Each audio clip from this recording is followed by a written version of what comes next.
Vocês devem ter visto, saiu a última pesquisa sobre a popularidade do presidente Lula, a popularidade do governo Lula, pesquisa da Ipsos-IPEC, números que não são bons, seguindo uma sequência de várias pesquisas de institutos variados que apontam na mesma direção. O terceiro mandato do presidente Lula não está acompanhado de números positivos. Ele é considerado o mandato ruim ou péssimo por 41% dos entrevistados. Teve uma rodada do mesmo instituto, para que a gente compare sempre banana com banana, em dezembro de 2024, 3 meses atrás, portanto, a avaliação negativa aumentou, era 34%, foi para 41%. O governo é considerado bom ou ótimo por 27% dos entrevistados. Na pesquisa rodada de dezembro de 2024, a avaliação positiva era de 34%. Então era 34% positivo, 34% negativo, virou 41% negativo, 27% positivo. 30% não mudou de 2024, de dezembro para cá. 30% considera o governo regular. Regular é nada, nem é bom, nem é ruim. Regular é uma palavra que, aliás, é difícil você qualificar, porque se você voltar para a pessoa que disse que o governo é regular, diz, tá bom, é regular, mas digamos que você fosse optar por algo mais positivo ou mais negativo, você ouviria outra resposta. Não sabe, não respondeu, muito baixo, 1%. Se a gente eliminar, portanto, o regular, ficar só com o bom, ótimo e o ruim, péssimo, você vai ver. Como eu falei, 34-34 era um empate. E agora você tem um domínio claro do negativo, 41-27. Agora, para a gente analisar as pesquisas, ou esta pesquisa, ou qualquer pesquisa, a gente tem que levar em conta alguns fatores objetivos. Primeiro, daria para o Lula ter um ruim ou péssimo bem mais baixo e um bom ou ótimo bem melhor?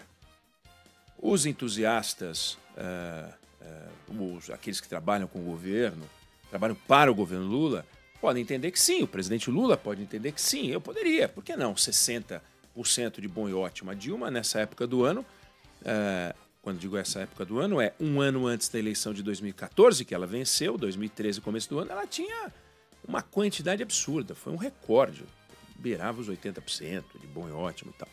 Mas era outra realidade.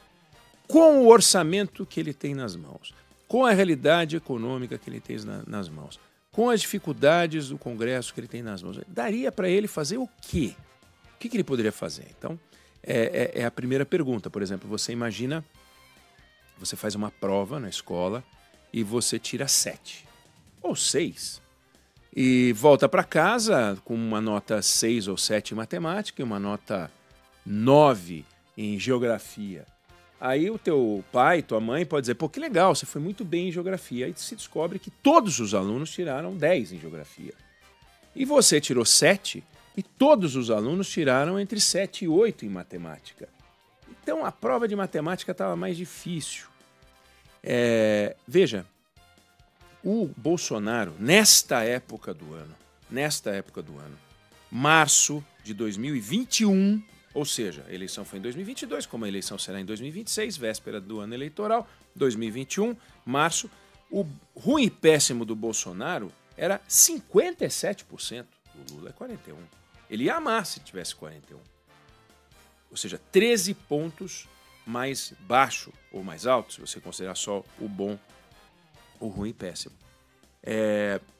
Na rodada de novembro, não teve uma de dezembro, na pesquisa que eu estou pegando, o Lula tinha 34 de ruim e péssimo, ele tinha 46, já estava com 46 de ruim e péssimo, que já era bem pior do que os 41 do Lula. A imagem dele era tão ruim, mas tão ruim, que quando colocavam os nomes dos possíveis candidatos para a eleição de 2022, ele perderia até para quem não era candidato, tipo aquele ex-ministro da Saúde, o Mandetta, perderia até para aquele que só ele pensa que pode ganhar uma eleição, que é o Ciro Gomes. No segundo turno, numa simulação feita, veja, em março de 2021, o Ciro Gomes ganharia dele, no segundo turno, de 44,7% a 37,5%. E no ano seguinte, o Ciro Gomes teve o quê? Patéticos, mas que é o que ele pode ser, 3% dos votos no primeiro turno. E o Bolsonaro foi para o segundo turno. Mas ele perdeu. Tudo bem, ele perdeu. Não significa que o Lula vai ganhar, não significa que o Lula vai perder. mas o Bolsonaro, com 57% de ruim e péssimo, foi para o segundo turno no ano seguinte, em outubro. Por quê? De março de 2021 a outubro de 2022, muita coisa aconteceu. Muita mudança aconteceu, como deve acontecer muita mudança.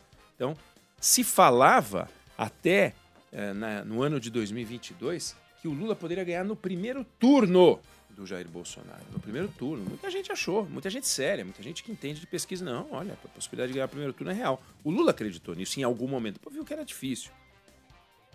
Por que eu dei o exemplo da aula? Por que eu perguntei se seria possível o Lula ter uma porcentagem maior?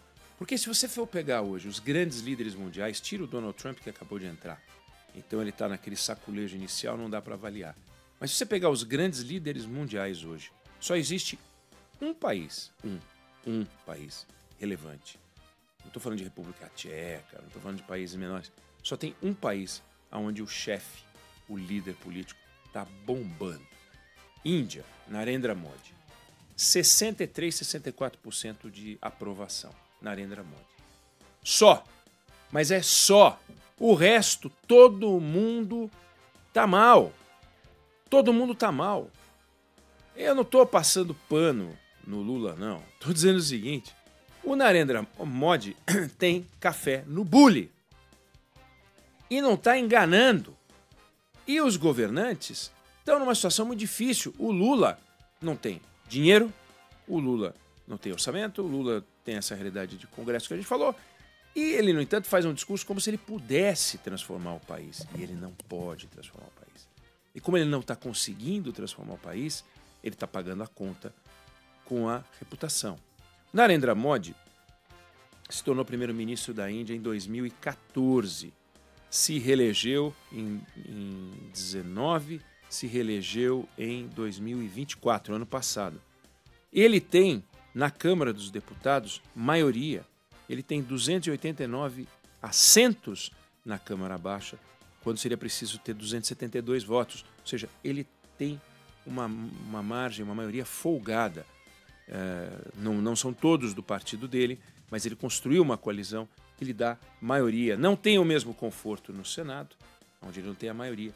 Mas olha só o que é a Índia neste momento. E compara com o Brasil que você conhece. A Índia tem uma carga tributária de 18%, que é metade da carga tributária brasileira. Ah, mas a carga tributária brasileira é 34%. Tá bom. Metade seria uma carga tributária brasileira de 36%. Bom, 18% a carga tributária na Índia. O Narendra Modi reduziu o imposto das empresas que fizessem certos investimentos, não pegassem certas isenções, ele reduziu a carga das empresas. Aqui a gente ouve o governo falar em aumentar a carga das empresas. O PIB da Índia em 2014 era igual ao brasileiro em dólar. Mesmo tamanho. O PIB da Índia, vamos falar primeiro o PIB brasileiro. O PIB brasileiro de 2014 para cá cresceu 25%, Débora. O PIB da Índia cresceu, no mesmo período, 154%. O que você acha? O que você acha de um negócio desse? 154% contra 24%. O PIB da Índia deixou o Brasil lá para trás, aqui para trás, né? Porque infelizmente é a gente que está aqui. Mas não é só isso, porque o povo não come PIB. O povo não come carga tributária baixa. O povo até desfruta, mas tem coisa por trás. Tem programas sociais por trás. Programas sociais importantes. E o mais importante deles, o mais incrível deles, é o programa Campanha Índia Limpa. 51% das pessoas tinham acesso a um banheiro interno. Não é banheiro em casa, é um banheiro interno. Um lugar fechado para defecar. A Índia era uma podridão. 51%. Hoje, 95%. Ah, significa que tem uma belíssima infraestrutura para tratamento de esgoto? Não. A gestão de resíduos é espetacular? Não. Mas tem banheiro. Então, você vê, é uma coisa simples. Como era simples o Bolsa Família. Muito simples. As pessoas não tinham renda suficiente para viver. E lá atrás, o governo Lula pegou programas sociais do PSDB, unificou, criou o Bolsa Família. No primeiro momento queria criar um programa pavoroso, chamado Fome Zero, que era para transportar comida de lá para cá. Um desastre. Mas surgiu o Bolsa Família. Só que isso tem um tempão. Será que daqui 10 anos o indiano vai reconhecer no Narendra Modi o paizão que deu banheiro para as pessoas? Não, não vai. Porque isso vai passar a ser um direito das pessoas. Porque é um direito das pessoas. É um direito das pessoas ter uma renda razoável. E aí o governo perde o poder de controlar o caminho do voto ou o caminho da aprovação. Daqui a pouco, até o Narendra Modi vai ter problema. Hoje não. Hoje ele está vivendo um momento extraordinário. É incrível o que se vê acontecer na Índia. E não é só nessa área, não. Na área de tecnologia, você vê formação de engenheiro, educação. Tem transformações incríveis. Só que os outros países vivem um conflito. Pega o Brasil. O Brasil vive uma crise de segurança. Quem é o dono disso aí? Ninguém. O governador não resolve. O prefeito, nessa campanha eleitoral ridícula que a gente viu, os prefeitos todos falando, vamos colocar a guarda municipal para resolver o problema da segurança, e o diabo não resolveu. Você vê essa situação patética, nós vamos falar disso ainda, da gestão da segurança pública no Brasil, onde a justiça tem um papel incrível, fundamental. Saidinha, tá aí, saidinha. A gente pega o camarada que foi difícil colocar na cadeia, e foi para a cadeia porque tinha mau comportamento, foi para a cadeia porque cometia crimes, e aí eles saem por bom comportamento em datas específicas, e muitos deles cometem crimes. Matam, roubam, o que é uma coisa absurda. Mas a justiça, com aquele olhar, a justiça é cega, a justiça diz que é cega, a justiça não vê o que está acontecendo, o que é incrível. Pega esse absurdo que é a apropriação do dinheiro que fazem. Cada deputado, cada senador tem dezenas e dezenas de milhões de reais para investir, entre aspas, onde bem entenderem. Eles podem investir sem seguir nenhuma política pública, porque eles têm um checão. São 50 bilhões de reais para gastar como eles quiserem.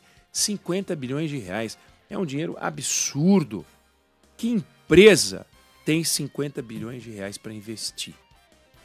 E aí os deputados fatiam esse dinheiro como quem corta um presunto e sai gastando para lá e para cá. Põe na cidade que interessa, aí vai fazer o lançamento, o deputado vai junto, o prefeito agradece o deputado, o prefeito muitas vezes é o pai do deputado, é o irmão do deputado, é a mulher do deputado, é o marido do deputado ou da deputada. E vão lá e distribuem o dinheiro à farta, se apropriando dos recursos. O governo, completamente perdido nessa nova realidade, não sabe para onde ir, não sabe mais o que fazer, porque faz um negócio, dá 36% de ruim e péssimo, faz um negócio, dá 40% de ruim e péssimo, e assim vai. Vai reverter, não vai reverter? Não tenho a menor ideia, mas a realidade é muito difícil, e quando você vê a desaprovação do governo, muitos opositores ficam satisfeitos porque falam, puxa, que bom, o governo está indo de mal a pior, nós temos chance de ganhar a eleição. Não, quando um governo está de mal a pior, quando um governo está com ruim e péssimo lá em cima, significa que ele não está conseguindo resolver os problemas da nação. Se ele não está conseguindo resolver os problemas da nação, nós continuamos com os problemas e não com as soluções. Então, quando a gente tem um governo com aprovação alta, significa que aquele governo está conseguindo resolver algum problema, algum desafio que a sociedade quer ver resolvido e reconhece que o problema está sendo resolvido. Claro, muitos dos problemas, como eu falei, tiveram a sua solução encaminhada, mas a sociedade já não atribui ao governante ou àquele governo a realização, a concretização daquilo.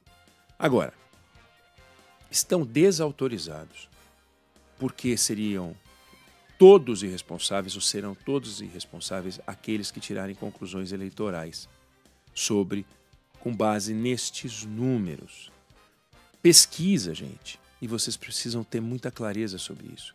Pesquisa é um ato quase de força. É quase um ato de força. e uma mistura de constrangimento com vergonha, porque uma pessoa está andando na rua, ou é procurada por telefone, ou seja lá como for, e ela é perguntada sobre algo a respeito do que ela não pensava. Você, quando sai de casa, está pensando no Lula ou no Bolsonaro? Você, quando sai de casa, está preocupado em qualificar o governo como bom, ruim, péssimo, ótimo, regular? Você está pensando no jogo de futebol do seu time? Você está pensando no dinheiro no final do mês que vai acabar antes do mês? Você está pensando no cartão de crédito? Você está pensando que a geladeira está com problema? Você está pensando que está na hora de pintar a casa? Você está pensando que valeria a pena comprar um ar-condicionado? Você está pensando na conta de luz? Você está pensando no preço da comida? Você está pensando na escola dos seus filhos? Você está pensando nas férias? Você está pensando no carro? O carro está fazendo barulho? Você está pensando no ônibus que você vai pegar? Você está pensando na chuva? Você está pensando um monte de coisa. Você está pensando no seu casamento, você está pensando nas suas amizades, você está pensando que é hora já de chamar uns amigos para fazer um churrasco, você está pensando que há muito tempo teve um churrasco que você viu na rede social e você não foi chamado. Essa é a vida. Você não fica pensando no Lula. Ninguém acorda de manhã pensando no Lula o tempo todo. Só que daí aparece um pesquisador e pergunta assim: e o Lula? Né? Como perguntava antes. E o Bolsonaro?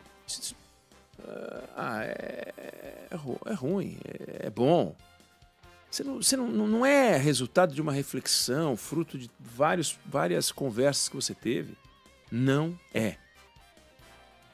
E tirando aqueles 20% que adoram o presidente Lula, aqueles 20% que odeiam o presidente Lula e adoram o Bolsonaro, tem aí 60% das pessoas, 50% das pessoas que realmente não pensam, não estão preocupados, mas são desafiados a dizer alguma coisa.